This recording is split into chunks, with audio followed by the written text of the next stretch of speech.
देखिए यहाँ पढ़ेंगे मॉलिक्यूलर फार्मूला, स्ट्रक्चरल फार्मूला, और इसी को कई बार ग्राफिकल फार्मूला बोलते हैं, स्ट्रक्चर को ही।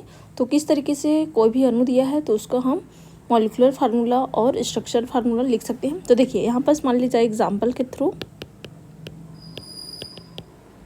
एग्जाम्पल के लिए ले रहे हैं प्रोपेन, ठीक है। यहाँ पर मैं नाम लिखूँगी प्रोपेन।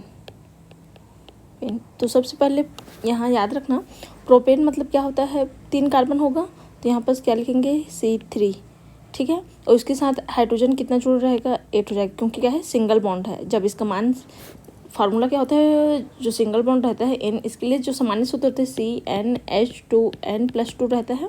इसमें N = क्या है 3 रखेंगे, तो क्या हो जाएगा C3H2 × 3 + 2 होगा। तो यहाँ पर क्या हो जाएगा C3H, 3 दूनी 6 और 2 8। तो C3H8 किसका फार्मूला हो गया है, प्रोपेन का हो गया है, ठीक है।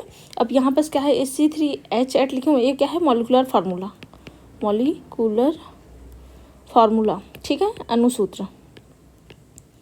ये हमारा क्या हो गया अणुसूत्र, अणुसूत्र।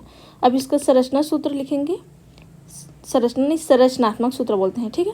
तो यहाँ पर लिखेंगे ये क्या हो गया मॉलिक्यूलर फार्मूला। अब इसका मान ली मैं संरचनात्मक सूत्र लिखूंगी तो क्या हो जाएगा, देखिए यहाँ पर लिख रही हूँ C3H8 है, तो यहाँ पर इसको लिख सकते हैं, कार्बन कितने बार है 3 बार, 1 2 3 बार कार्बन लिखे।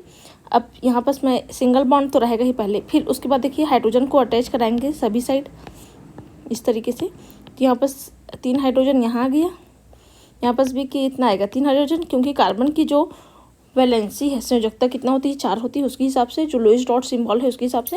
तो यहाँ पर क्या है इसमें क्या है 2 हाइड्रोजन आ जाएगा, तो कितना हो गया 3 कार्बन हो गया, और 3 इधर हाइड्रोजन और 3 इधर हाइड्रोजन, 6 और ये वाला 7 और ये क्या हो 8। तो C3H8 क्या हो गया, इसका अणुसूत्र हो गया मॉलिक्यूलर फार्मूला। और ये क्या है हमारा स्ट्रक्चरल फार्मूला, ग्राफिकल फार्मूला बोलते हैं।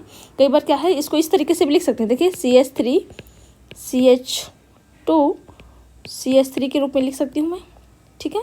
तो इसी को ही क्या बोलते हैं स्ट्रक्चर फार्मूला या फिर ग्राफिकल फार्मूला, ये दोनों को। लेकिन यह है इस तरीके से लिखने के बाद ही ये क्या है ऐसा लिखना, ये वाला लिखना क्या है आसान होता है। तो आप इस तरीके से समझ सकते हैं अणुसूत्र और ये क्या है संरचनात्मक सूत्र। यहाँ पर मैं लिख दे रही हूँ स्ट्रक्चरल फार्मूला या ग्राफिकल फार्मूला क्या होते हैं, संरचनात्मक, संरचना नहीं संरचनात्मक सूत्र, ठीक है।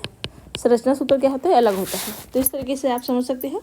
वीडियो अगर हेल्पफुल लगे तो प्लीज़ शेयर को लाइक सब्सक्राइब शेयर करना भूलिए। Thank you.